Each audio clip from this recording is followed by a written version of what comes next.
Bom dia, Nono. Tudo bem com todos? Bom dia, tudo. Bom Hoje, dia, bom dia. Bom dia. então, 8 de julho de 2021. Estamos aí para dar sequência aos nossos trabalhos. Hoje o nosso assunto envolve dois países do continente asiático, Japão e Índia.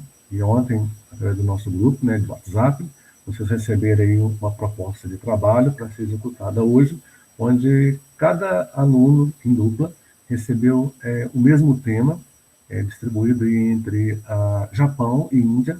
Então, cada aluno vai ter uma missão, né, de falar para mim aquilo que viu de mais importante, mais interessante sobre o assunto, né? Vamos evitar leituras longas, coisa bem sintetizada, tá bom? Para que possamos, então, avançar e conseguimos, então, apresentar os dois países que é de cultura riquíssima, um sistema cultural ambos diferentes, embora estão no mesmo continente, né? Tanto que um está no interior do continente, que é a Índia, e o outro está numa parte insular, que é o Japão. E cada um tem sua história, sua cultura, sua economia, e a gente vai ver isso hoje aí com essa interação, né, de vocês, interagindo mesmo, aí, bem sintetizado, de acordo com o tema que cada um recebeu, ontem postado no nosso grupo de comunicação interna, que é o nosso WhatsApp, é o grupo Nono Ano em Cena. Então vamos fazer legal as nossas apresentações e os nossos trabalhos. Quem quiser ligar a câmera, fica à vontade, tá bom? É importante e fica um trabalho mais completo, tá bom? Então, rapidamente, um bom dia a todos aí, a nossa lista de acessos, né? Alanis, bom dia a todos. Então, Alanis, Alexia Vitória, Alexia Tamara, Eduardo, Emily, Isabela, João Pedro, Júlia, Luiz Felipe, Miguel, Thaís. Então, bom dia a todos. Então, vamos então aos nossos trabalhos. E o importante é você fazer aquilo que mais chamou sua atenção em demonstrar para nós aqui nesse nosso trabalho. Então, nós já temos aí, né, na nossa apresentação, Japão. Gostaria de buscar uma outra apresentação, que é o nosso mapa da Ásia, e só para nós visualizarmos rapidamente a localização dos dois países em que hoje iremos trabalhar. Então, já sabemos, um é o Japão e o outro é a Índia. Enquanto o nosso mapinha vai chegando, vamos então permitir o acesso aí. Bom dia, Lara, tudo bem? Nós estamos aqui aguardando o nosso mapinha chegar. Ele já estava organizado. Vamos só ampliá-lo aqui, para nós termos uma visão da localização, né, desses dois países importantes de hoje que iremos trabalhar. Então, vamos ajustar aqui o nosso mapinha para melhorar a nossa visualização. Então, nós temos aí Índia e Japão. Acompanhando, então, aí pela apresentação, então nós sabemos, né, que a Índia, ela está ao sul, para o Oceano Índico, ao norte, com os países vizinhos aí, Paquistão, Nepal, Butão, Bangladesh, tanto ao norte, partes desses países, quanto oeste e leste. E o Japão, né, está aqui, isolado aqui, uma ilha, né, que possui é uma ilha grande, dividida em 4 maiores e mais 3.000 ilhas aos seus redores. E é banhada também pelo Oceano Pacífico. Então, daqui a pouco a gente volta a falar mais sobre essa localização aí, e visualizando agora, né, o nosso material. Japão, já convoco então duas alunas, aliás, para a sua rápida apresentação, Alanis e Alejandra, que receberam o mesmo assunto. Alanis, Alejandra, vamos começar pela Alanis. Alanis, fique bem à vontade, bem sintetizadamente falando, né? Japão, localização e aspectos naturais. Pode iniciar a sua apresentação, Alanis. Bom dia. Bom dia. Então, o que eu coloquei foi o seguinte: o Japão né, um país conhecido como a Terra do Sol Nascente. Ele fica localizado no extremo oriente da Ásia. É considerado um país insular por causa da quantidade de ilhas que ele tem e também é considerado uma grande potência, né, por causa da economia e da tecnologia que ele oferece. Ele apresenta 4 estações que são bem definidas por causa da localização do arquipélago dele e as condições climáticas de lá, elas favorecem os ventos e as umidades. Ok. Seguindo uma linha diagonal da direita até a esquerda do país, a gente tem 4 climas, que é o primeiro que é frio, aí mais abaixo o clima temperado oceânico, na parte central um clima subtropical e numa pequena parte do litoral a gente tem o clima tropical. Ok, muito legal a sua observação, bem sintetizado. Alejandra, o que você completaria da fala da Alanis a respeito da localização e aspectos naturais do Japão? Eu não sei se a Alejandra entrou, né? Vamos só observar aqui, eu volto aqui na nossa apresentação. Realmente, ela ainda não acessou. Ok, Alanis, obrigado pela lembrança. É isso aí, essa interação que a gente vai somando. Ok. Então, a Alejandra, então, ela pode apresentar depois, né, que o último participar, de acordo com a nossa sequência.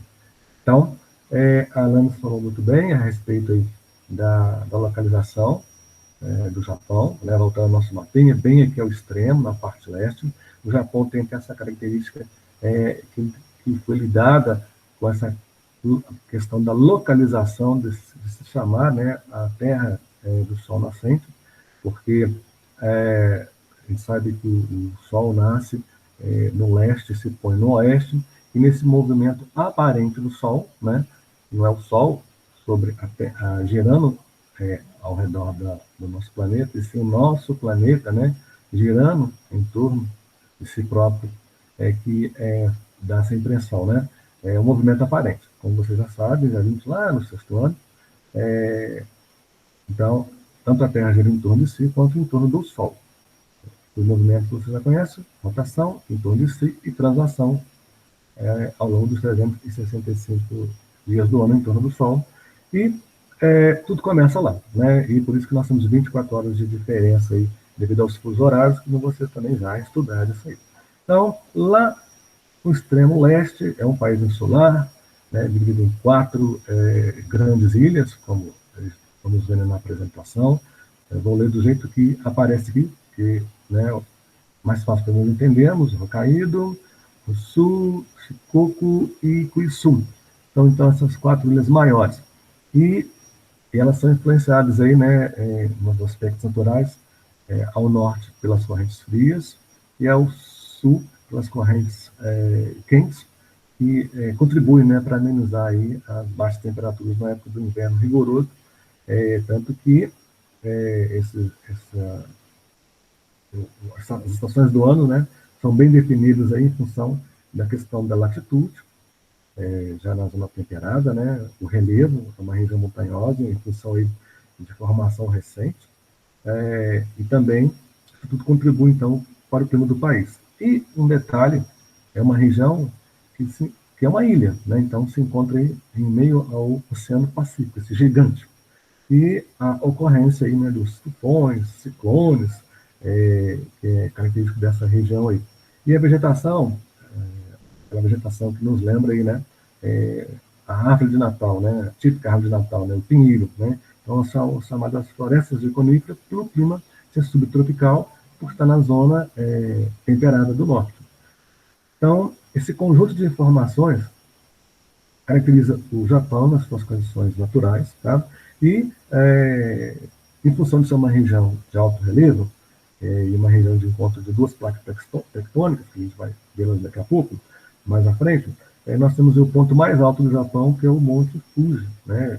Pico de 3.776 metros de altitude, que a gente vê no nosso texto aí.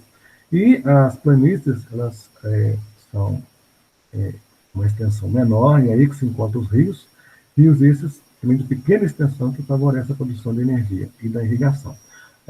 E temos aqui um você sabia, que nos chama a atenção, lembrando, tá, pessoal, que aqui tem, né, nessa parte do texto, mencionando aquilo que nós já sabemos, tá? O Japão, né, em meio aí às placas tectônicas, você está acompanhando aqui, a mãozinha aqui, deve estar observando, né, que essa aqui, o Japão está entre a placa das Filipinas e a placa euroasiática. Então, nesse encontro aqui, né, é que acontece, então, tudo, né, tremores, vulcanismo, são os fenômenos, né, que existem e são naturais. O Japão está em meio a toda essa situação aqui, já vimos, né, que até os prédios hoje são construídos aí com tecnologia, tá? E aqui, né, está o epicentro, né, de quando acontece um dos terremotos de 2011, que provocou tsunami, causou aí uma tragédia aí na usina de Fukushima, no Japão. Daqui a pouco a gente vai ver essa parte também, de acordo com o andar das apresentações. É uma atividade, né, que já está aí liberada para fazerem, tá bom? E a questão aí, né, dessa curiosidade do você sabia, de acordo com o nosso material didático, na página 58, falando então da questão das placas, né, onde o Japão se encontra, entre as placas eurasiana, das Filipinas e do Pacífico. Uma outra parte que nos chama a atenção são os 1.500 abalos sísmicos que acontecem lá. E a população ela é preparada, pessoal, para quando sentir, né, como o texto fala aqui, o chão balançar, né? O chão sacudir com força suficiente a ponto de você não conseguir ficar em pé. Então, a população ela é preparada, tá? Ela é orientada, né, para ir para partes mais seguras e não ficar em meio a toda aquela situação. Como fala aqui, a maior parte das construções japonesas contam com um sistema de resistência a terremotos. Então, esses 3 parágrafos que falam tudo que as pessoas devem fazer para não ficar aí à deriva de um abalo sísmico, tá? Depois a gente pode, com o tempo, a gente volta e lê essas orientações aqui. Bom, na sequência, então, vamos lá, então, aí, falar agora um pouco da história do Japão, né? Essa parte aqui é a parte que eu tenho os alunos mencionados, Alexia Tamara e Alexia Vitória. Acredito que vocês, né, Alexia Vitória, Alexia Tamara, que está aí com esse tema, deve ter lembrado um pouco do assunto anterior, da China, quando Mao Tse-tung começou a governar a China, e nesse governo, né, ele abriu a China para o mundo, para o mercado. E nesse momento, também chamada a Era Meiji, aconteceu mesmo, mas eu vou deixar isso para vocês, tá? Então, só para nós constatarmos aqui, né, então, ok, a Alexia Tamara, aliás, a Alexia Tamara e a Alexia Vitória, então, ok? Então, vamos lá, então, aí, para a apresentação de vocês, iniciando pela Alexia Vitória. O que você gostaria de falar para nós sobre esse assunto, da Era Meiji, sobre o desenvolvimento econômico japonês? Bom dia, Alexia Vitória. Bom dia. Pode ser ao contrário, não? Que eu e a Alex Tamara nós já tínhamos conversado para ela iniciar. Ok. Então vamos lá então. Alexia Tamara, que bom que vocês combinaram. Esse foi o objetivo legal de entender. Alexia Tamara, então agora a palavra é sua. Tá, então eu vou começar aqui. O que é mais importante que você identificou? O neocolonialismo. Enquanto diversos países asiáticos estavam sendo colonizados pela Europa, o Japão estava em um período isolado, ou tinha também uma política de país fechado pelo país. Por ter uma política fechada, ele estava um pouco atrasado em relação aos outros, pois tinha um governo autoritário e não tinha muitos negócios com outros países. Quando o Japão foi pressionado pelos Estados Unidos, eles tomaram iniciativa e se desenvolveram. Investiram pesados em tecnologia, educação, exército e marinha.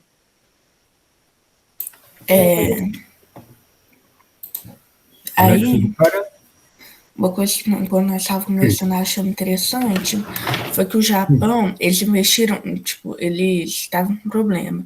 Eles investiram inicialmente em educação e para o país desenvolver.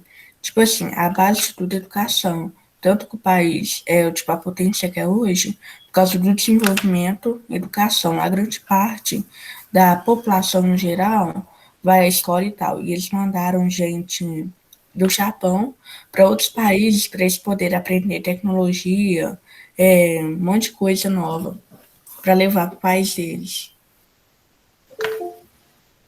Ok. Muito legal a sua fala com relação aí à educação. Gente, foi a base de tudo, tá? Então, muitos países, né, mudaram todo o seu cenário econômico, preparando os seus jovens para os estudos. Essa parte é uma parte, assim, muito importante de todo esse contexto desses países, né, que estão emergindo, né, as suas economias. Só uma pausa aqui. Permitir que a Alejandra está acessando a nossa aula. Deixa eu só conferir aqui se o Arthur já acessou a nossa aula. Eu volto aos comentários.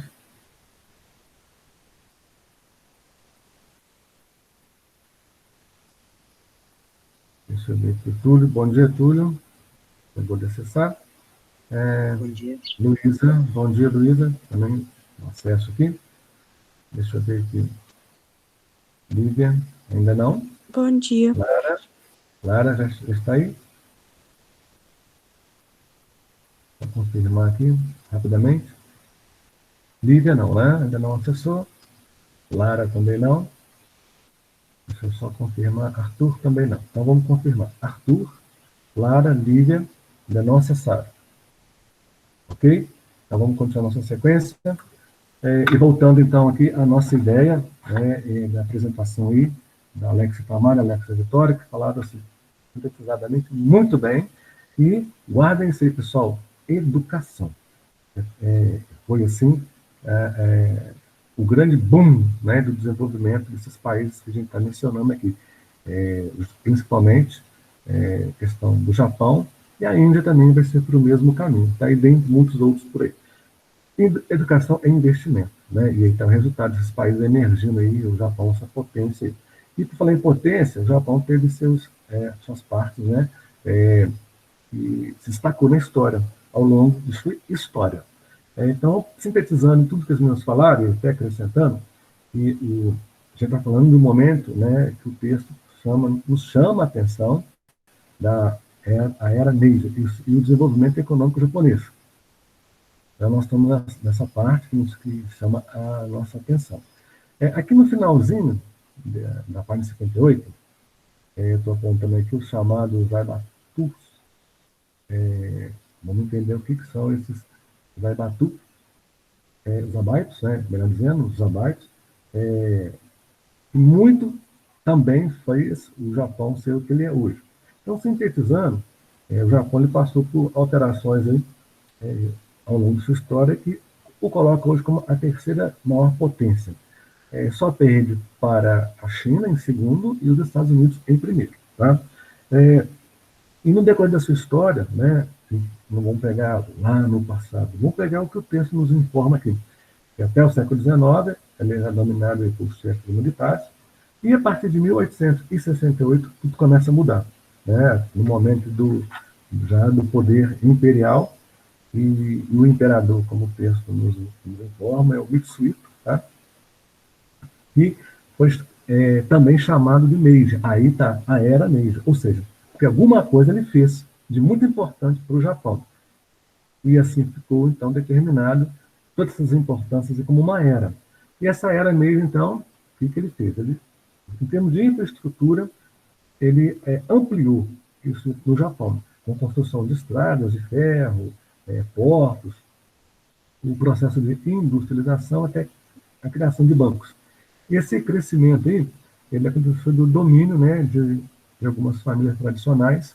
Essas famílias tradicionais são chamadas de Zaibatus, que praticamente assim dominou a economia japonesa, né? a gente for falar aí, né, em termos de eletrônica, né, a gente temos aí, e até as empresas, né, automobilísticas, né, a Honda, a Mitsubishi, dentre outras marcas aí que vocês muito bem sabem, que, né, por ter tecnologia em mãos, e saber que isso aí é tecnologia japonesa.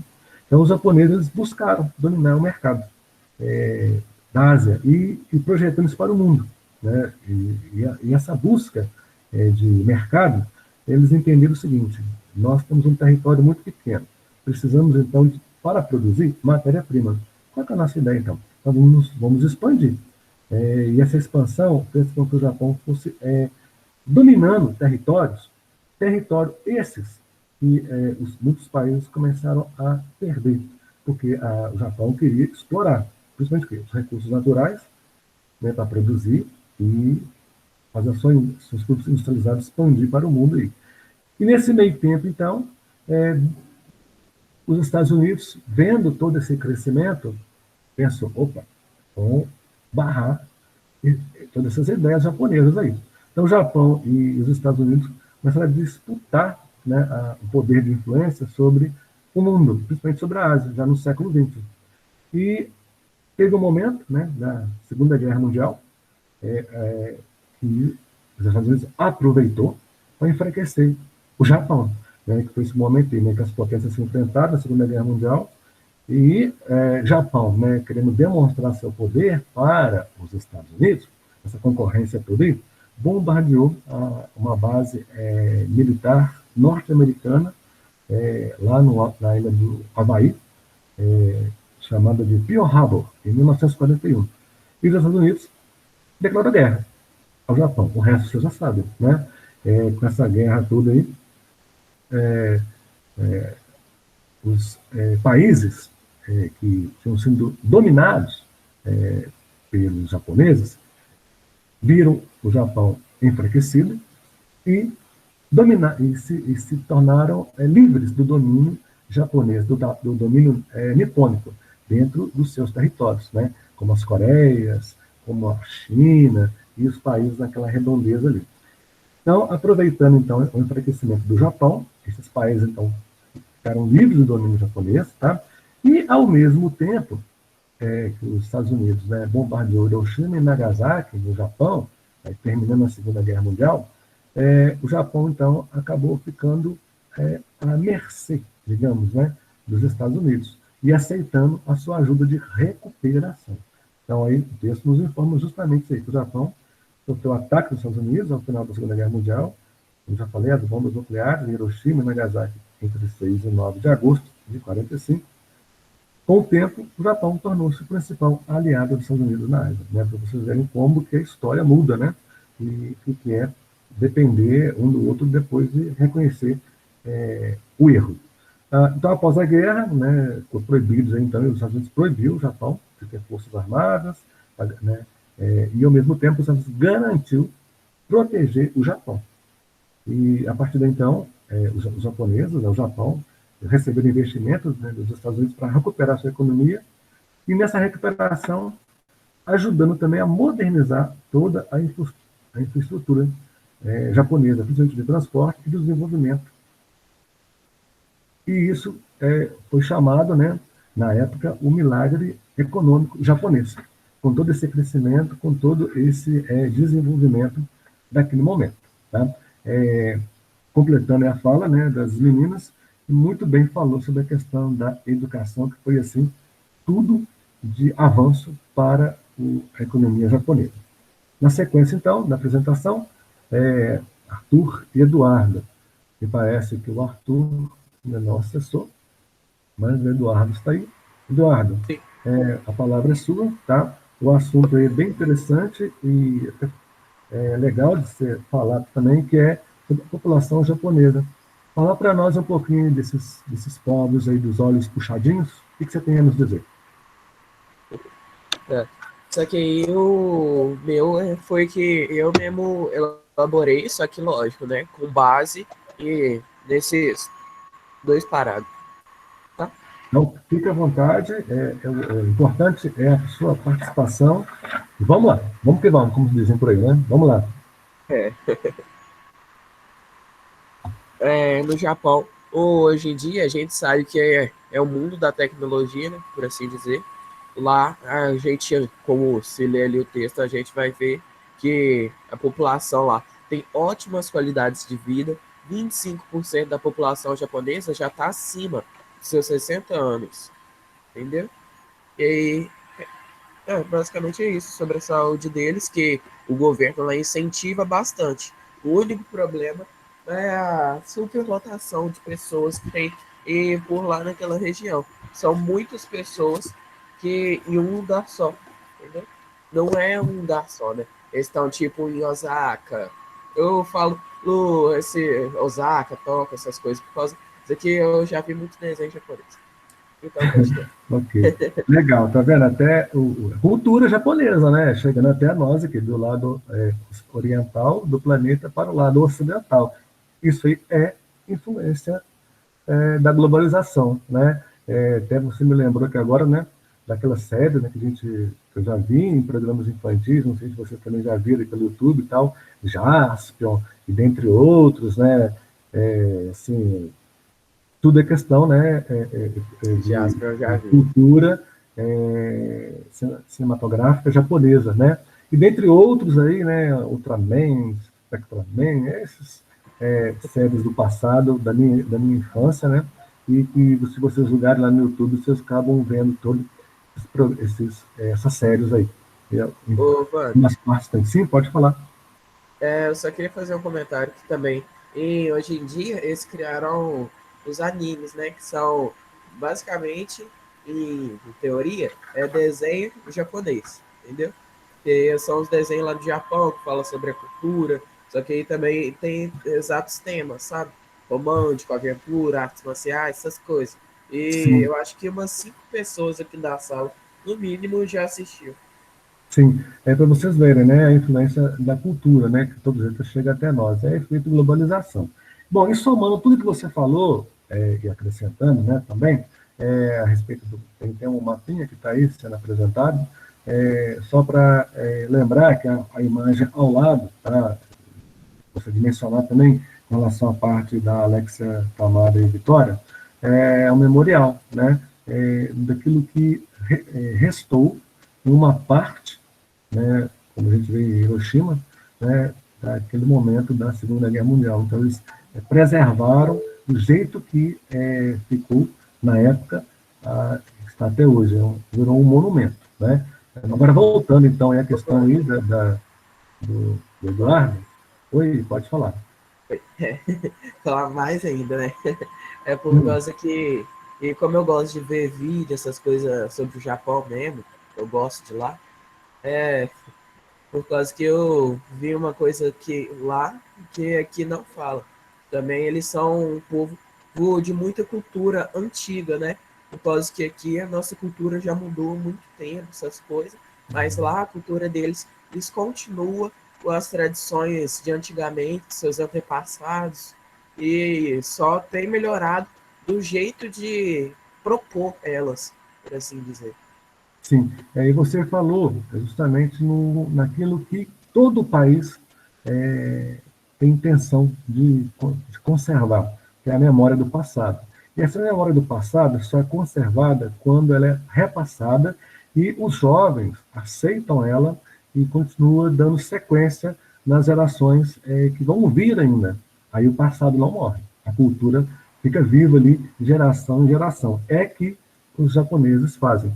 Você bem falou isso aí. E a respeito disso tudo, então, um país, né, pequeno, né, como a gente já sabe aí, é menor que o estado de Minas Gerais, né, quase a metade de Minas Gerais, se formos ver em termos de extensão, e uma população gigante. E essa população gigante tem que morar realmente, né, como a gente vê no mapa aí, nas cidades mais planas. E as cidades mais planas estão aí no litoral.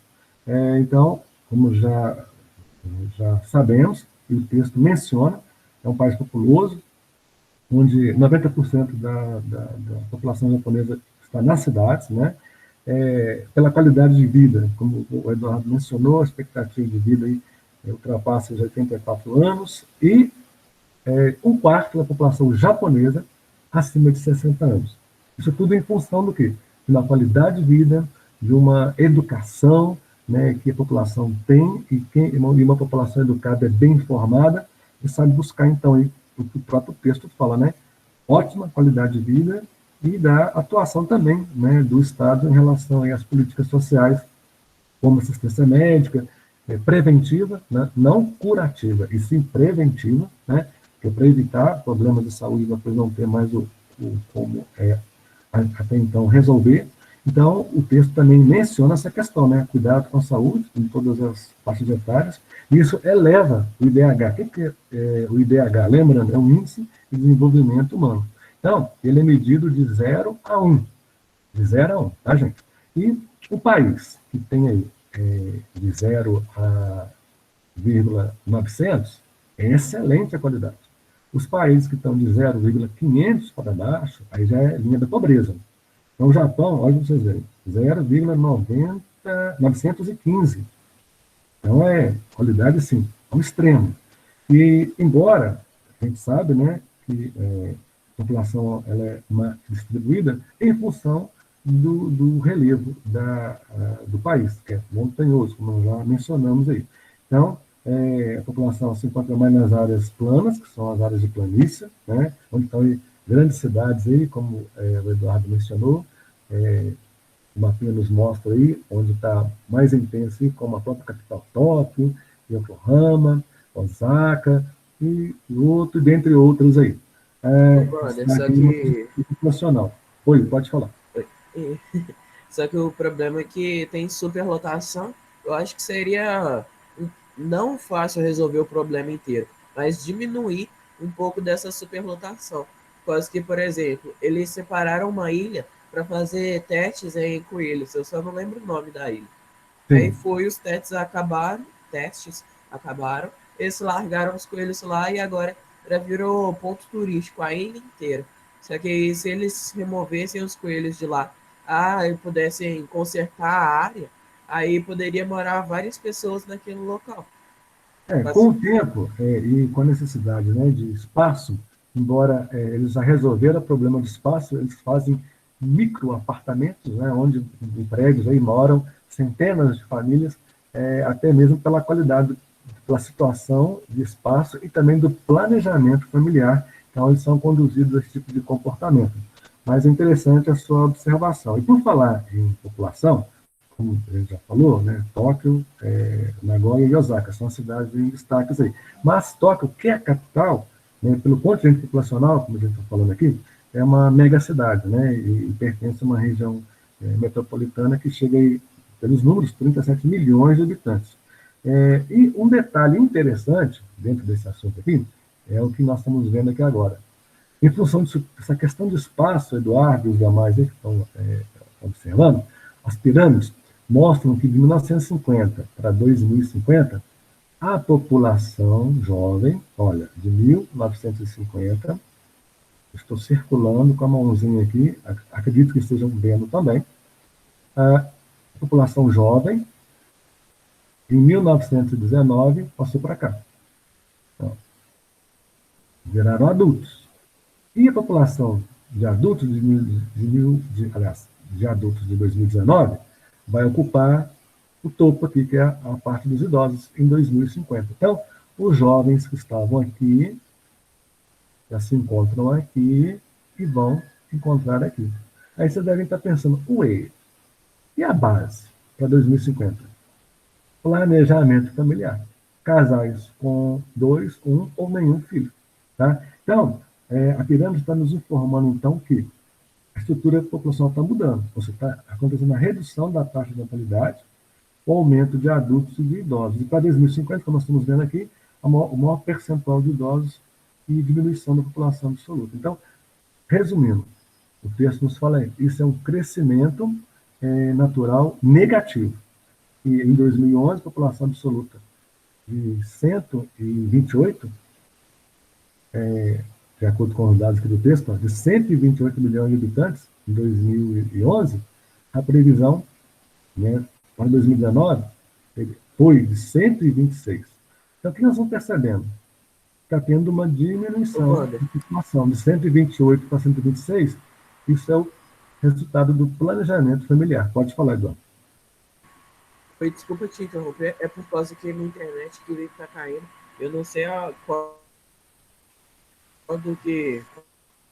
quanto mais tu vai aguentar aqui na live.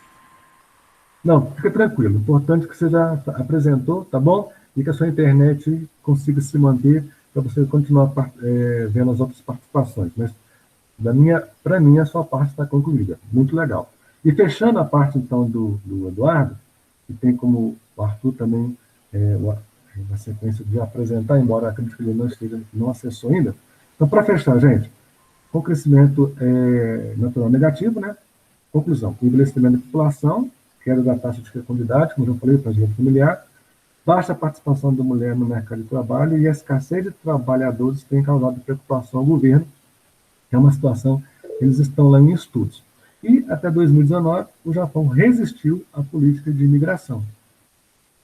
Vendo, né, a população ficando idosa, tiveram que abrir as fronteiras do país para imigrantes jovens, para começar a desenvolver as atividades da população economicamente ativa, para continuar ativando, né, o mercado de trabalho de produção. Então, uma nova legislação em vigor a fim de atrair estrangeiros para ocupar as vagas de emprego disponíveis no Japão. É uma curiosidade. E vocês estão observando na apresentação, eu volto ela agora, a questão das geishas. Tá?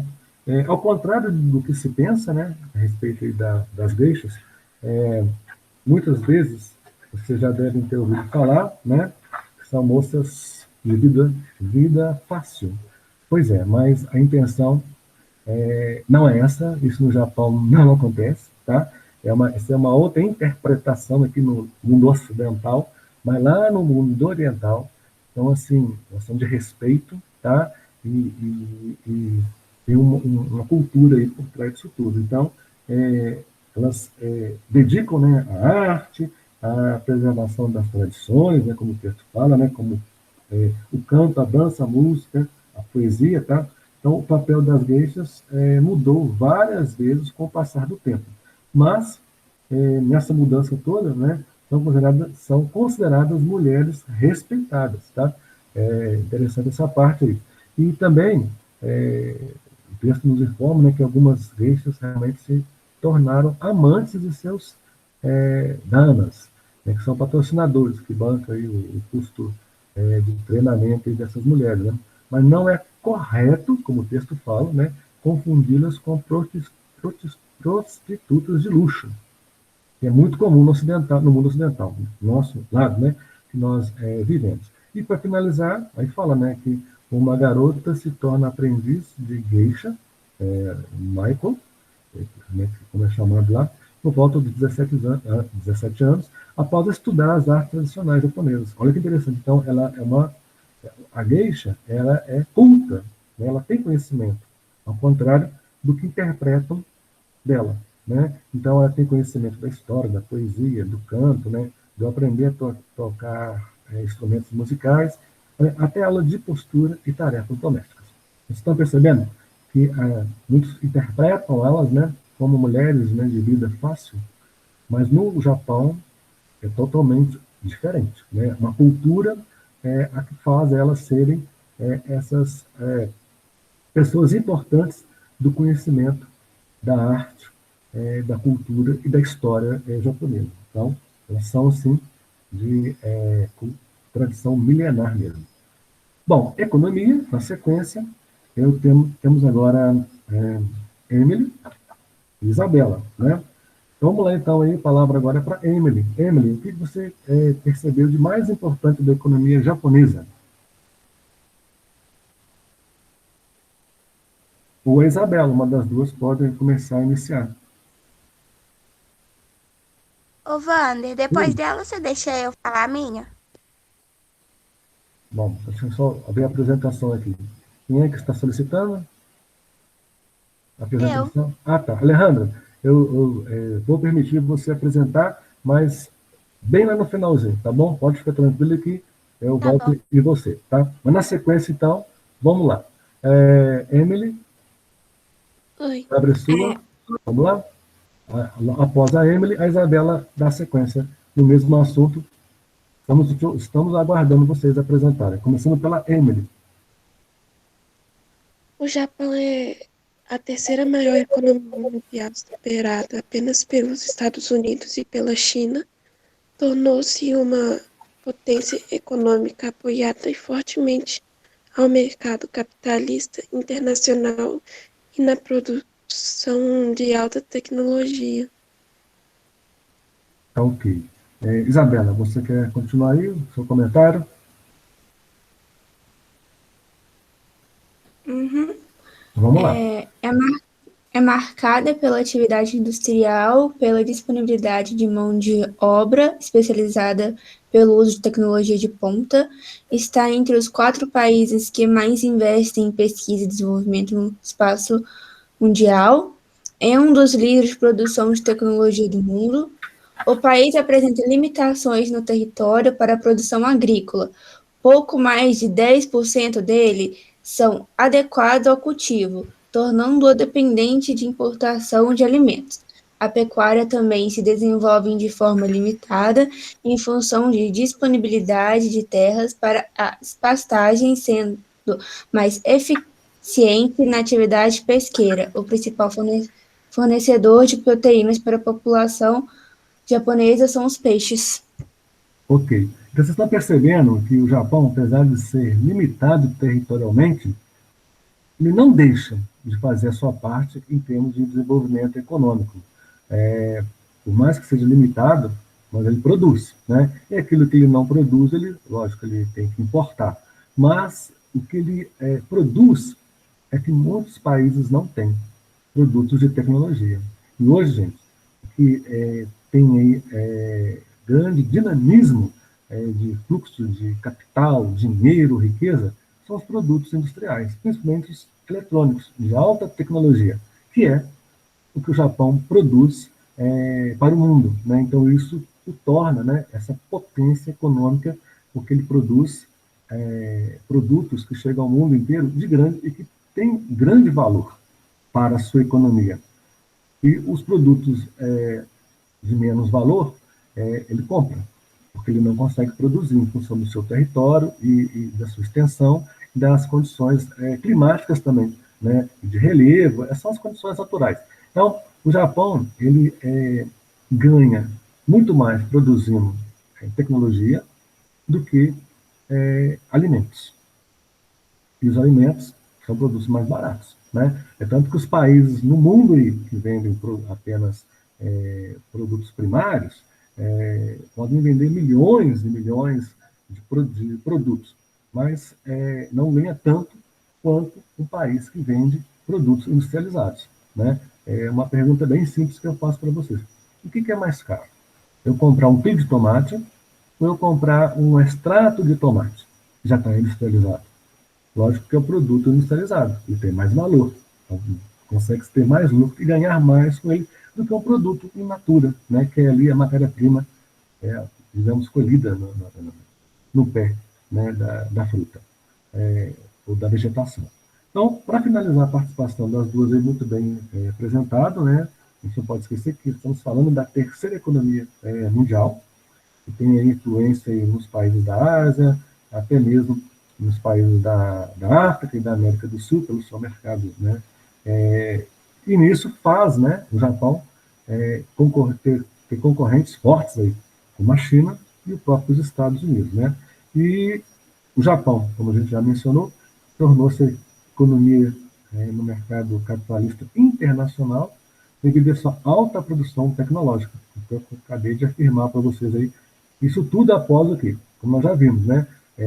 De ter provocado os Estados Unidos deu troco, e humildemente o Japão aceitou esse troco e depois aceitou a recuperação dos Estados Unidos para a sua economia e tornou-se aliado. Ao tornar-se aliado, o Japão, então, compartilha, né, com os Estados Unidos esse desenvolvimento. Então, isso tudo marca, né, tudo isso após a Segunda Guerra Mundial, marcou a atividade industrial pela disponibilidade de mão de obra especializada e uso da tecnologia de ponta. Lembrando que a disponibilidade de mão de obra especializada é a formação, é a busca de conhecimento. Muitas das vezes, muitos japoneses foram enviados aí para os Estados Unidos para estudar, para se preparar, e voltarem para empregar o que aprendeu nos Estados Unidos dentro do país. É aí que o país cresce, com mão de obra especializada, pessoas com conhecimento de formação de países também de grande desenvolvimento, como é o caso dos Estados Unidos. E o resultado disso tudo foi o quê? Investir em pesquisa e em desenvolvimento no espaço mundial.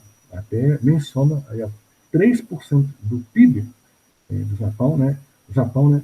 Cerca de 3% do seu PIB e os líderes de produção de tecnologia do mundo. Então, ele tem 3% de destaque em termos de produção tecnológica no planeta, né? Para vocês verem a importância desses investimentos aí, em torno desse número, que a tendência é só aumentando. E uma coisa que já mencionamos também, né, com as limitações territoriais, 10% são adequados aos cultivos para a produção agrícola, tornando dependente de importação de alimentos, como eu já mencionei aí, os exemplos aí, mas o Japão produz. E ele produz um alimento milenar, que é a cultura do arroz, né, a chamada risocultura. Além das frutas, que é possível, né, desenvolver de acordo com as suas condições climáticas, empregando aí tecnologia para aumentar a produtividade na agricultura. E os animaizinhos também lá se destacam, né, como a pecuária, né, que se desenvolve de forma limitada devido ao espaço, sendo mais eficiente, então, a atividade pesqueira. Por quê? O Japão é uma ilha, então é cercado aí de águas oceânicas por todos os lados, e ele aproveita, então, o que ele tem em abundância aí, que é a atividade pesqueira, no caso do peixe, né, e eles têm uma cultura aí com a alimentação do produto por fornecer proteínas, né, para a população japonesa. É até uma das características da longevidade da população japonesa, tá? E nisso está a pesca, uma importante atividade para o país. Falamos sobre o Japão, bem sintetizado. Vocês viram, né, que temos uma mexida no Japão em termos de conhecimento, aí, em termos da sua localização, economia, história, e avanços tecnológicos, resultando na terceira potência mundial. Essa é uma atividade também, que já está liberada para que vocês façam, tá bom?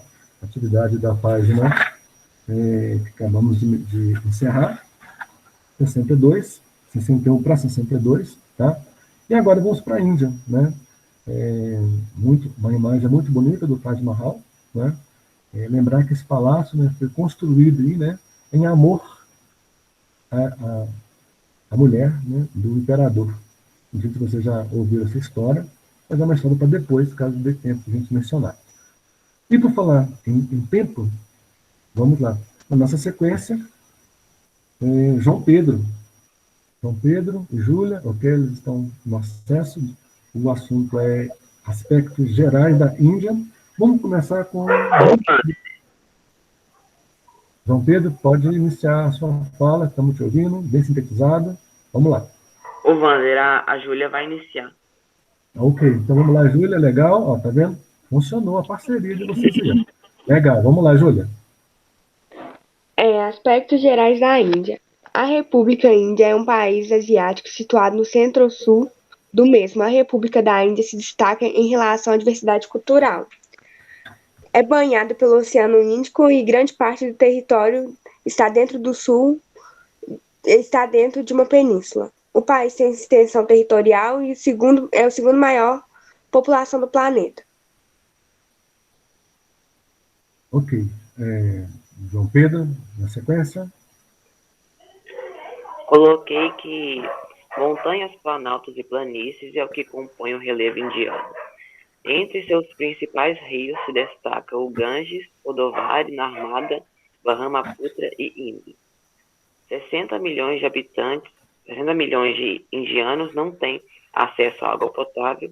Isso se dá pelas mudanças climáticas, uso intenso na agricultura, falta de infraestrutura, os desertos do país e a poluição dos rios. Ok. Então, vocês então falaram, né, os aspectos gerais aí da Índia, só buscando aqui a localização da Índia, embora nós já vimos, né, no começo da nossa aula, Enquanto a gente não consegue aqui apresentar, então vamos então a falar de vocês aí. Na verdade, eu estava aguardando essa outra imagem aparecer o nosso mapinha aqui. Bom, enquanto a gente busca a imagem, o que chama a atenção, né, de vocês dois aí, nessa apresentação, a respeito, então, aí, entre alguns aspectos aí, a questão do rio, né?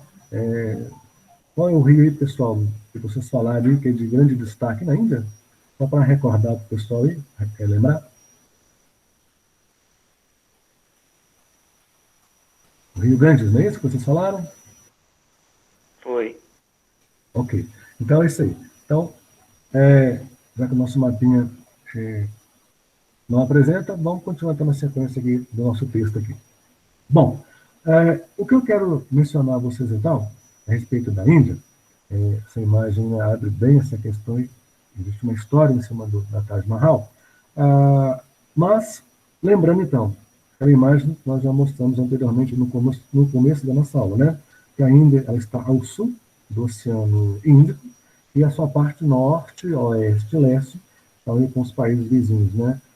Da qual compõe aí a parte sul da Ásia. E lembrando também que a Índia ela faz parte de uma península, porque, como nós sabemos, né, península é quando uma porção de terra avança para o oceano. E a península onde a Índia se encontra é a chamada Península do Subcontinente Indiano. E nisso aí faz ela, né, essa extensão toda aí, faz com que a Índia seja classificada como o sétimo país mais extenso e o segundo maior em população. Lembrando que a China é o primeiro, com 1,4 bilhão de habitantes, e a Índia com 1,3 bilhão de habitantes. E lembrar, né, que a Índia ela passou por um processo de imperialismo no passado. E o texto nos informa, né, que na Índia se fala inglês. Se fala o inglês, é porque eles foram dominados, né, pelos ingleses no passado, ou seja, pela população aí do Reino Unido, Inglaterra, né, bem lembrando aí para vocês, se situarem na localização aí, dos povos, língua e país, na Europa. Lembrando que os países europeus é que dominaram muitos países, imperializaram, né, muitos países aí da África e da Ásia, neste caso, a Índia não foge à regra. E, por falar nisso, em 1947, a Índia era colônia do Reino Unido, e, em função disso aí, hoje, né, ela apresenta uma economia dinâmica e emergente em função desse dinamismo empregado dos ingleses aí na Índia. A gente vai dar sequência daqui a pouquinho, quando vamos falar da economia. E falar em economia, tudo tem a ver também com um dos aspectos naturais da Índia, que é a questão climática. Né? A Índia também não deixa de ter suas influências aí da latitude, que ela se encontra entre a latitude baixa, que é a parte intertropical, e a latitude média, que é a parte temperada do norte. Então, essa combinação, latitude, altitude do relevo, nós sabemos que ao norte da Índia se encontra aí a cordilheira do Himalaia, né? Onde mais um pouco o pico Everest, com seus 8.848 metros de altitude. Então, isso faz com que as condições climáticas da Índia também tenham essas influências aí. E por falar em influências, acredito, né, que o João Pedro e a Júlia devem ter assistido o vídeo em que eu postei no nosso grupo, falando a respeito dos aspectos naturais da Índia, falando a respeito das monções. As monções, então, é um momento em que ela acontece de acordo com a estação do ano. Tá? Então, durante o verão, o interior, né, do continente está mais quente e o oceano está mais frio. Então, durante o verão, as monções de verão impedem com que os ventos úmidos do oceano cheguem até o interior do continente, devido aí à alta pressão dentro do continente e à baixa pressão no oceano. Ao contrário, acontece no inverno. Baixa pressão no interior e alta pressão nos oceanos. Essas monções aí fazem com que durante o verão seja chuvoso, porque os ventos úmidos do oceano chegam até o continente. No inverno é o contrário, é mais seco, porque os ventos não chegam até o interior em função da alta pressão, em função das temperaturas por ser inverno. Tá? Então, quando é alta pressão, está mais quente. Quando é baixa pressão, está mais frio.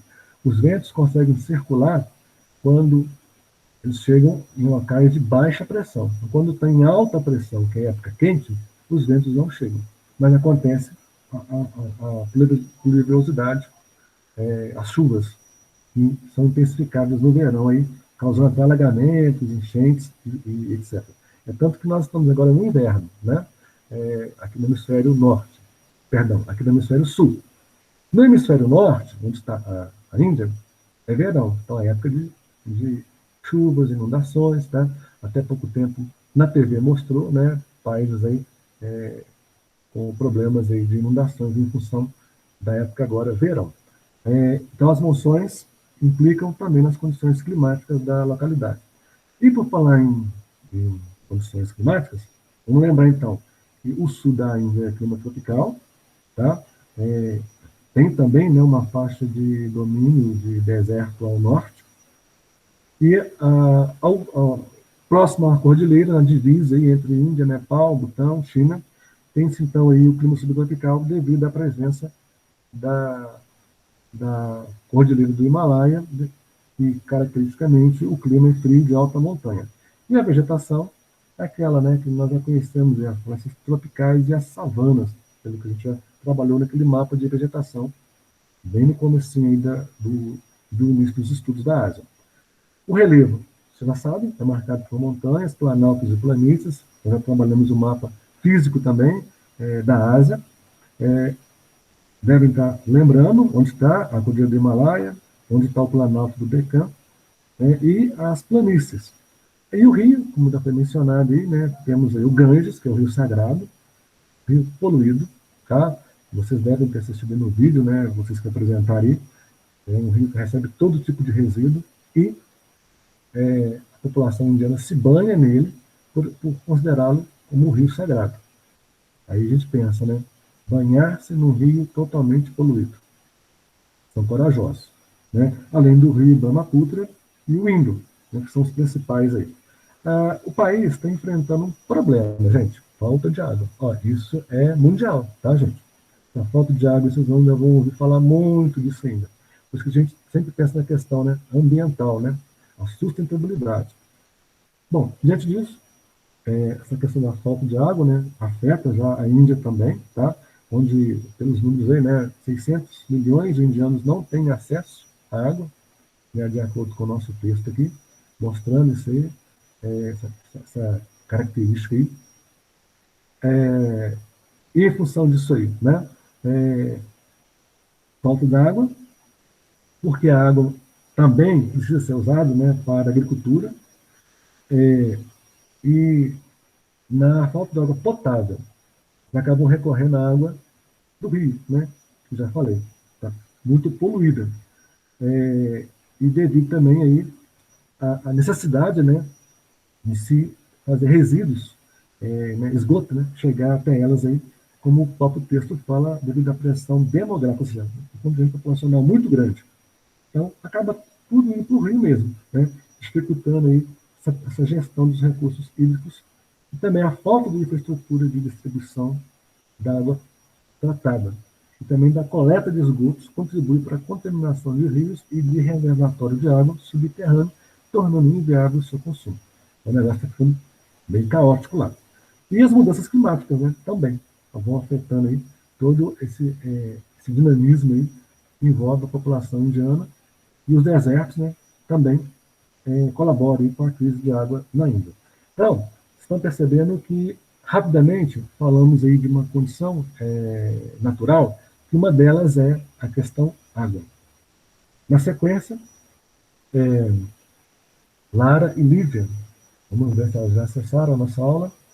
E o assunto, na sequência da Lara e da Lívia, vai ser aí população e diversidade cultural. Deixa eu ver. Ah, sim, a Lara já está aí. Ok, a Lívia também já acessou. Bom dia, meninas. Vamos então aí à Bom apresentação dia, de Vânia. vocês. Lara e Lívia, quem vai iniciar aí a primeira fala, bem sintetizada aí sobre população e diversidade cultural da Índia? Qual das duas vai querer iniciar? A Lívia vai começar. Eu começo. Então vamos lá então, meninas.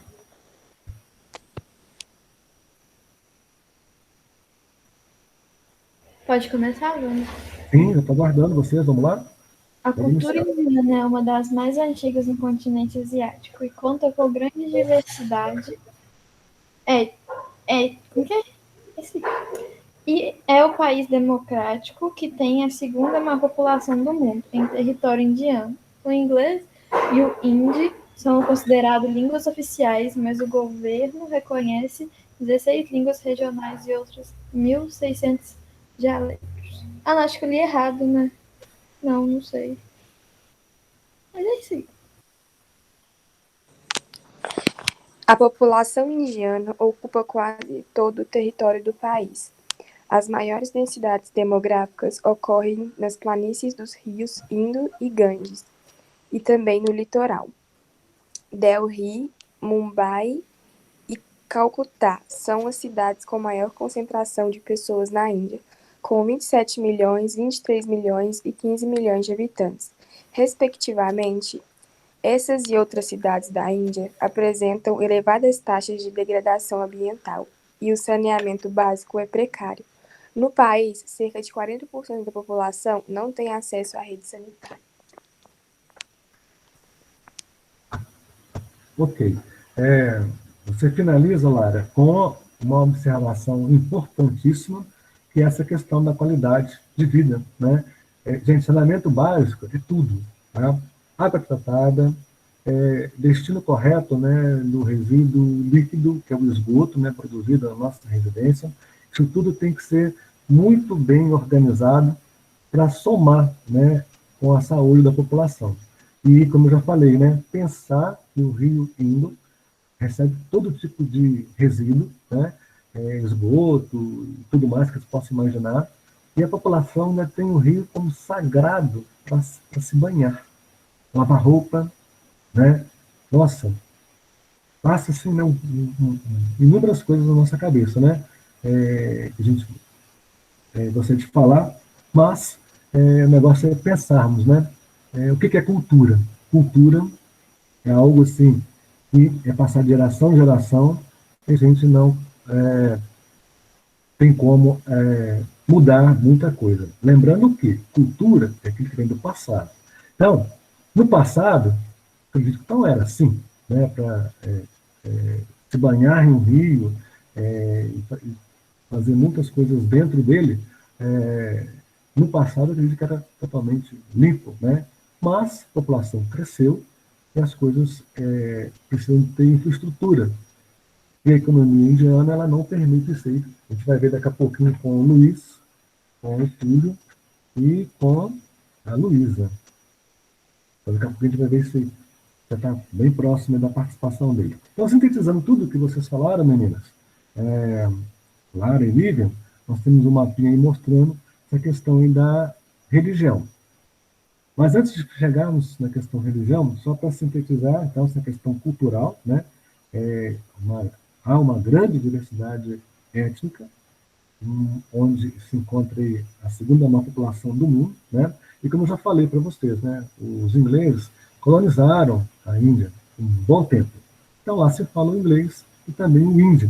São as línguas oficiais, onde existem também mais de 16 línguas e 1.600 dialetos.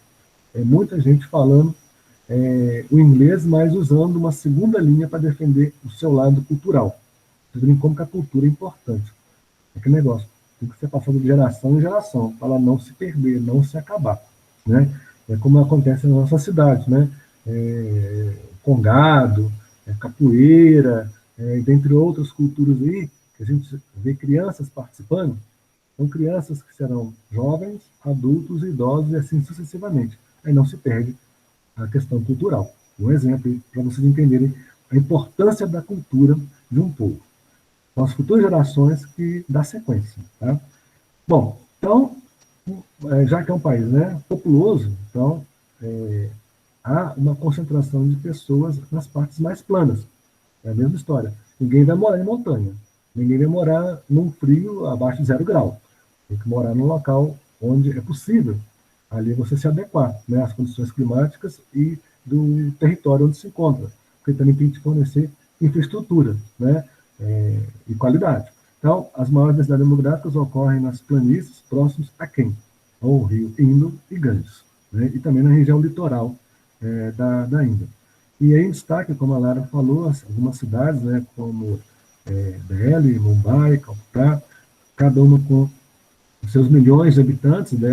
Nova Delhi é a capital da Índia, né, com 27, Mumbai com 23 e Calcutá com 15 milhões. São as cidades mais populosas que possuem elevadas taxas de degradação ambiental e saneamento básico precário, sendo 40% da população não tem acesso à rede sanitária. Olha só, gente, 40% dos seus resíduos estão ali, em meio ao dia a dia das pessoas. É preocupante, né? Aí, questão sanitária, questão saúde, fica em segundo plano, né? Mas falta o quê? Política pública. Os governos dessas localidades investiram isso aí, porque isso vem em resultado de saúde da população, né? Bom, diante disso tudo, então, a população predominantemente, ela ainda mora na parte rural, ou seja, 65% dos habitantes vivem no campo, né, e atuam na agricultura de subsistência, usando técnicas tradicionais de cultivo. Então, para vocês verem o atraso que ainda muitas localidades da Índia se encontram, né? O que é a agricultura de subsistência? É aquela que você planta para sobreviver, né? Você planta e colhe e sobrevive daquilo no seu dia a dia. E usando técnicas tradicionais, ou seja, a pá, enxado, arado, tudo muito manual. Tá? E, somando a tudo isso, né, muitas pessoas vivem em habitações precárias, reafirmando, sem o saneamento básico, sofrendo a fome e com a desnutrição. Né? Então, é muita falta de qualidade mesmo de vida aí. E resultando disso, a falta de qualidade de vida, o desemprego, né? Alta taxa de desemprego e a distribuição de renda também muito desigual. Então, há muitos pobres, muito, mas muito pobres mesmo, né? E tem um detalhe, o texto não traz, mas a Lara e a Lívia devem ter assistido o vídeo que eu enviei para vocês no assunto envolvendo essa parte da população, que a Índia, ela tem um sistema de castas. A sociedade é dividida em castas, onde quem nasceu rico, morre rico. Quem nasce pobre, morre pobre. Por incrível que pareça. Depois, né, vocês curiosos aí, busquem entender um pouco melhor sobre o sistema de castas indiano, que é, assim, bastante curioso e, ao mesmo tempo, cultural, né?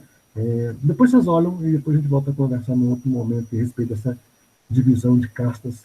Quem é pobre, quem é rico, e não muda a sua situação até ao longo de toda a sua vida. De acordo com a ONU, né, parte da população apresenta as seguintes condições de vida. 40% é de taxa de natalidade, de mortalidade infantil. Olha para vocês verem, gente. Crianças de 0 a 1 ano, né, tomam 40% de mortes. Né, cada 100 crianças que nascem de 0 a 1 ano, 40 morrem. Expectativa de vida é de 69 anos, né? Então, para vocês verem que a qualidade de vida dos idosos é muito curta e é precária. Olha o IDH, Índice de Desenvolvimento Humano. Lembra do Japão? O IDH 0,915, altíssimo, né? Olha a Índia, 0,647. Gente, isso aí é população de estado, assim, de dificuldade muito grande, tá? Não seja ser miserável, mas a dificuldade de sobrevivência é muito grande, com um índice desse baixo. Aqui no Brasil, você deve estar pensando, no Brasil? O Brasil está na média, por incrível que pareça, de 0,800. Tá? Percentual de analfabetos é de 26%, ou seja, a cada 100 adultos, 26 são analfabetos. Né? Até que um quarto, né, digamos, a cada 100 grupo de pessoas.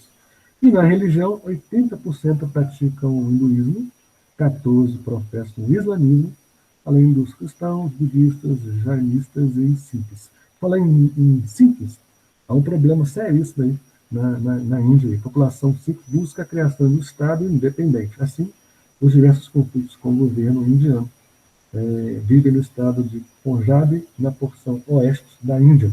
Então, vocês veem, além de não ter qualidade de vida, e tudo que foi apresentado aqui, ainda tem aqueles povos, aquela cultura, né, que briga por um espaço e não consegue limitar esse espaço por não ter força e ter um poder muito mais forte na região do que eles próprios. Tá?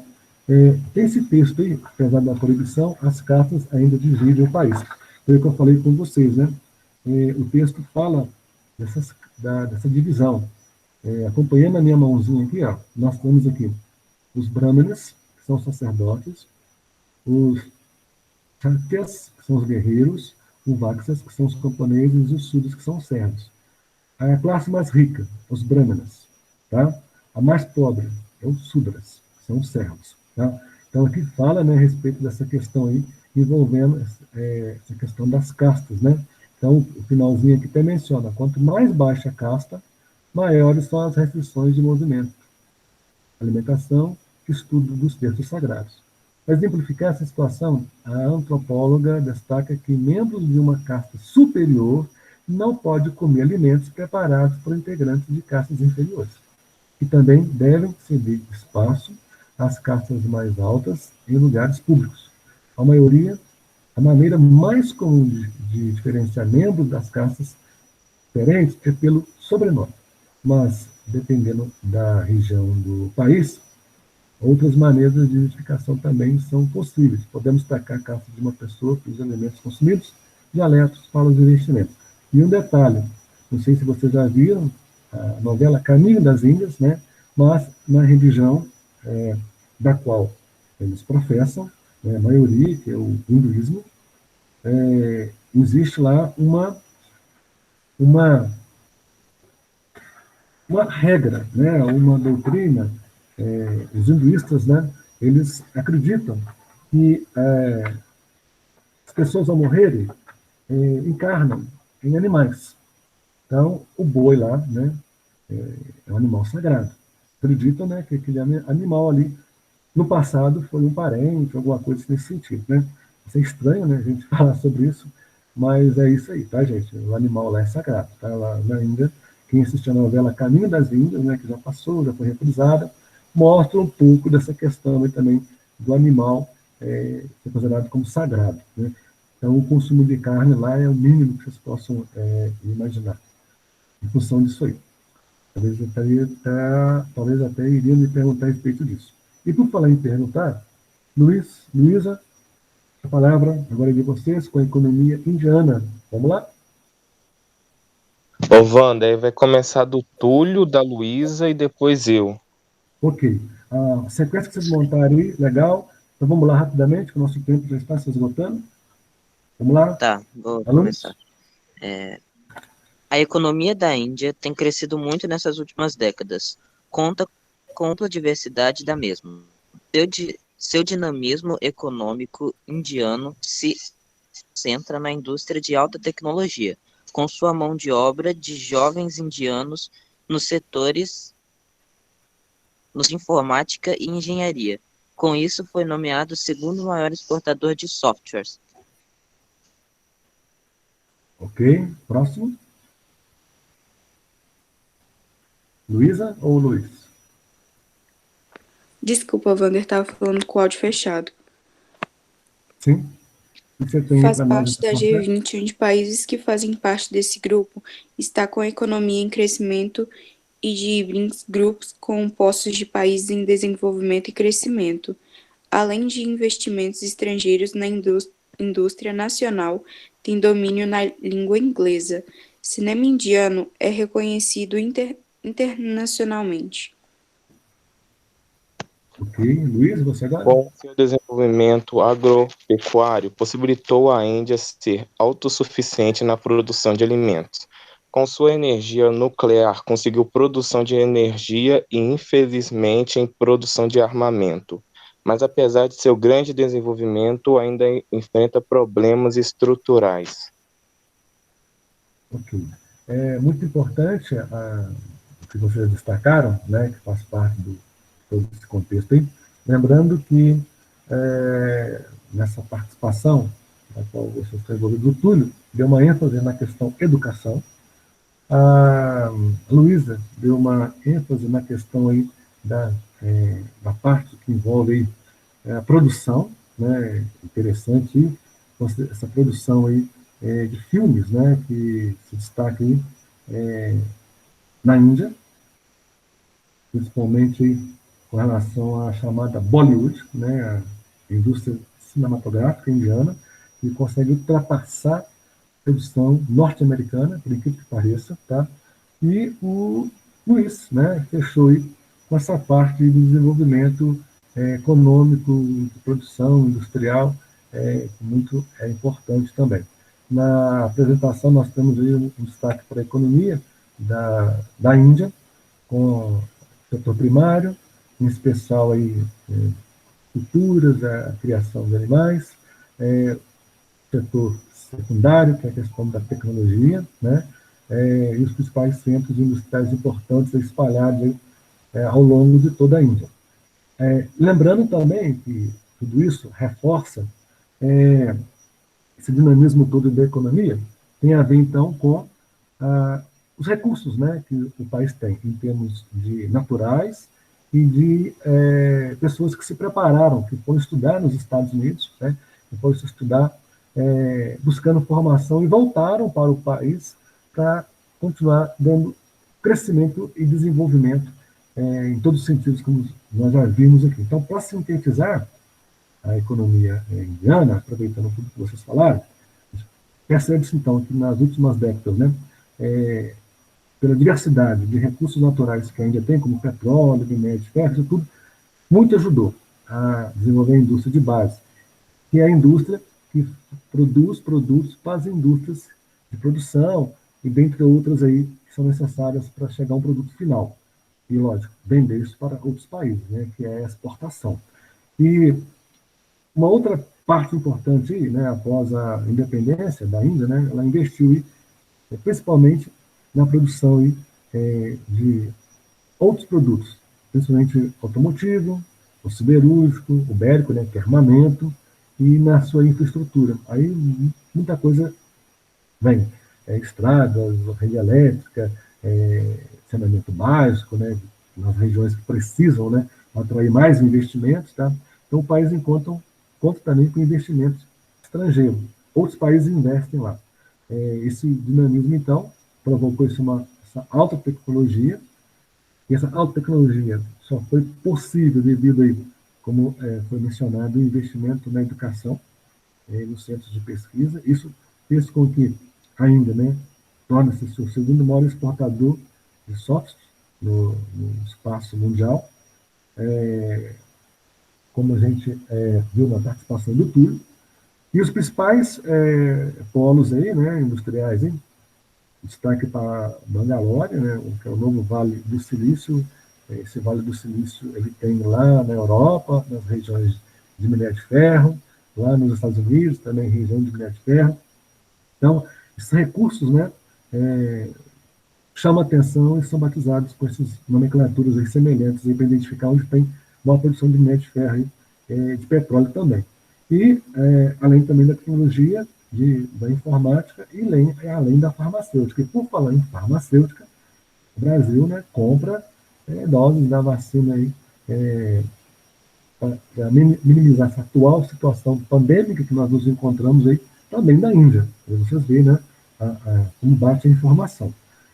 Bom, tudo isso gera um dinamismo econômico, né, que está relacionado principalmente o quê? A preparação dos jovens, que é a mão de obra qualificada, que estudaram lá no Reino Unido, estudaram lá nos Estados Unidos, uma ajuda para que esses jovens saíssem da Índia e fossem para os Estados Unidos e para o Reino Unido, é o inglês. O inglês que eles têm, pelo fato de ter sido colonizado pelos ingleses, facilita, então, a esse dinamismo aí de comunicação, né, entre eles. E o país também ele presta serviços a empresas transnacionais referentes à tecnologia de informática, como é o famoso dos call centers, né? Visto também até na novela Caminho das Índias, né? Quem assistiu deve estar recordando. E, como já falei, a língua inglesa, né, contribuiu muito para ainda tornar-se aí esse prestado preparado, né, prestando esse tipo de serviço em função da língua inglesa que é dominante na Índia. E chamando a atenção a cinematografia, né, indiana, com os filmes aí, né, internacionais aí, que eles produzem, comercializados na Ásia toda, né, então, enquanto nos Estados Unidos tem Hollywood, na Índia tem Bollywood, né, superando aí a produção estadunidense, como já falei, destinada aos países asiáticos. E isso colabora para quê? Para disseminar a cultura indiana no mundo globalizado. E a tecnologia na indústria e na agricultura ocorre de forma tradicional. Então, quer dizer, enquanto a gente tem um lado de desenvolvimento tecnológico, nós temos um lado atrasado, que é o lado da agricultura, né, do setor primário. Como fala, né, um país com numerosa mão de obra no campo. A maior parte das terras cultiváveis está próximas aos rios, sendo o arroz e o trigo os principais produtos cultivados, de acordo com o nosso texto aí. E nos chama a atenção a questão da Revolução Verde, que a gente vai mencionar aqui. Produção de alimentos, né, com o uso, aí sim, de tecnologia, tá? Então, a agropecuária vem se modernizando, com o modelo de agronegócios, as estruturas herdadas aí dos plantations, cultivo, né, da cana-de-açúcar, que concorre com a produção brasileira no mercado internacional. Então, a Índia hoje consegue concorrer com o Brasil na questão da produção da cana-de-açúcar, né, na produção açucareira, aliás. Como já falei, em 1965 aconteceu a chamada Revolução Verde. Bom, o que foi isso, gente? A Índia, né, tornou-se autossuficiente na produção de alimentos. Quer dizer, ela não tem mais que comprar de fora. Ela começou a produzir para abastecer a população. Aí já é tecnologia, né? Sementes híbridas, né? São sementes selecionadas, para que o produto nasça com toda a qualidade, né? Fertilizantes e técnicas de irrigação, muito importante, usando a água do rio, né? E grande parte da população sofre com a escassez de alimentos e subnutrição. Quer dizer, então, a Índia produz para uma população rica. A população pobre, ela sofre. A gente está observando nos índices aí. Apesar da reforma agrária, encontra-se monoculturas voltadas para a exportação. Então, por isso que a gente mencionou a cultura de subsistência, porque muitas famílias plantam para sobreviver no seu dia a dia. E aqueles que não plantam, porque não tem onde plantar, né? E a Revolução Verde, ela só ajudou o país a produzir para exportar. Então, ela foi iniciada na década de 1960, orientou a pesquisa e desenvolvimento de sistemas de produção agrícola baseados no uso da tecnologia e na maximização dos rendimentos dos cultivos. Para finalizar, a Índia hoje é uma economia emergente, né, a sexta maior economia, com um PIB de 2,7 trilhões de dólares, de acordo com o ano de 2018. Os principais parceiros comerciais, Estados Unidos, China, Coreia do Sul, Japão, e países da África e até mesmo da América do Sul. E vocês sabem, né, que existe um bloco de países que fazem parte do chamado BRICS. BRICS, B de Brasil, R de Rússia, I de Índia, C de China e S de África do Sul. Então a Índia faz parte desse BRICS, né? Qual que é o objetivo? Fortalecer a economia dos países e estabelecer cooperação nas áreas técnicas, científicas e cultural. Então, vocês estão percebendo o contingente de informação que a gente hoje, né, buscou com essa interação, com essa participação, e finaliza tudo agora, então, com Miguel e Thaís, com a questão da Caxemira, que é algo assim, bem rapidamente, a gente entende. Pode ir, mano? Deixa eu ver aqui, eu mencionei Thaís e Miguel.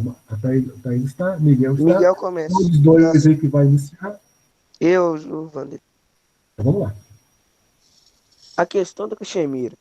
A disputa da Índia e do Paquistão pela Caxemira é considerada um conflito étnico-religioso, pois a região é habitada por maioria muçulmana. Uma parte do território está sob o domínio dos indianos, praticantes de um hinduísmo. O conflito teve origem quando os dois países foram criados, após o processo de independência em 1947. A Índia de maioria hindu e o Paquistão de maioria muçulmana. A região localiza-se ao norte do subcontinente indiano e está dividida entre os dois países. Além da China e do Paquistão, a China também reivindicia parte da Caxemira, denominada Aksai Chin. A Caxemira é uma região rica em recursos hídricos, com nascentes importantes de rios que percorrem o território dos dois países. O controle da região pelos indianos poderia comprometer a produção agrícola do Paquistão. Já houve tentativas de acordo com o campo hídrico, mas não surtiram efeitos e a tensão se mantém na região. Os dois países detêm tecnologia nuclear e realizam testes para tornar pública a capacidade bélica de cada um. Por isso, Índia e Paquistão não são signatários nem do Tratado de Não Proliferação Nuclear de 1968, nem do Tratado de Proibição de Armas Nucleares de 2017, ambos propostos pela ONU. As fronteiras da Caxemira são amplamente militarizadas e o conflito foi retomado de forma violenta em 2015, após uma tentativa de cessar fogo entre os dois países.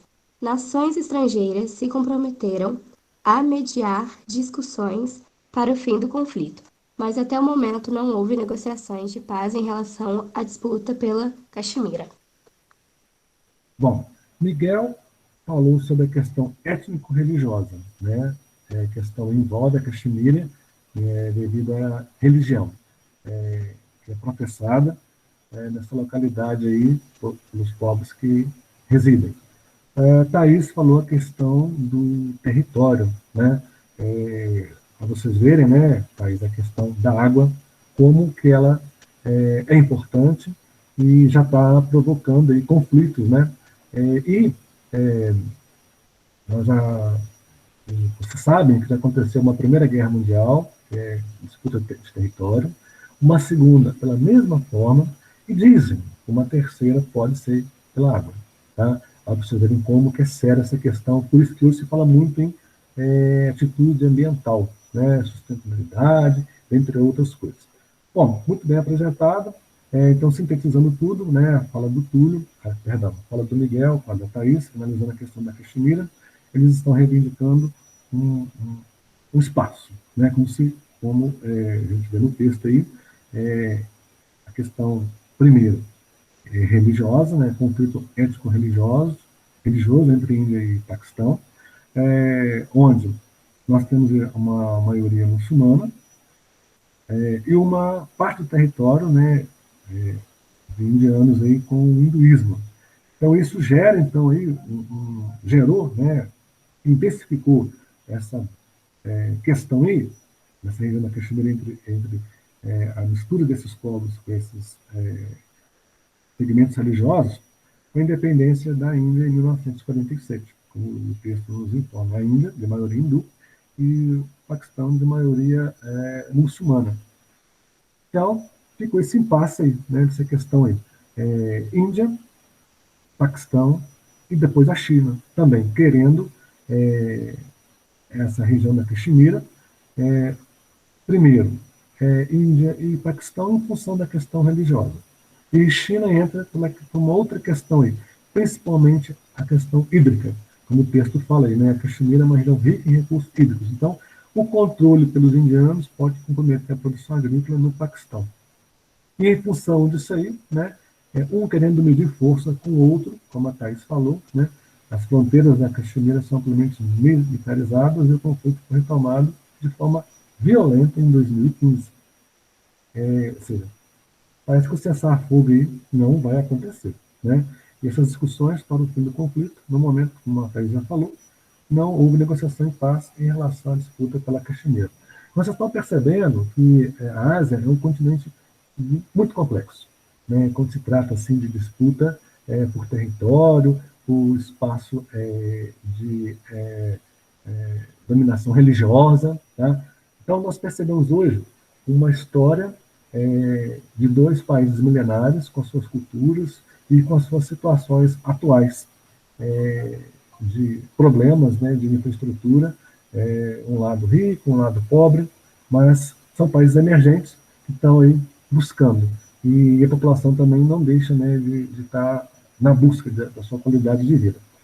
Na nossa próxima aula, a gente então irá trabalhar o assunto final do nosso C2, que é os tigres asiáticos.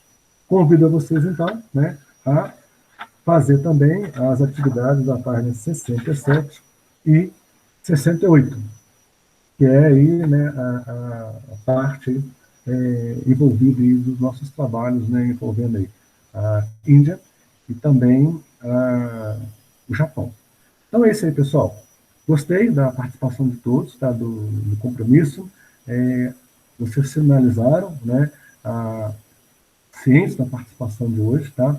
Isso foi muito legal e foi, assim, 100% daquilo que eu aguardava de participação de vocês.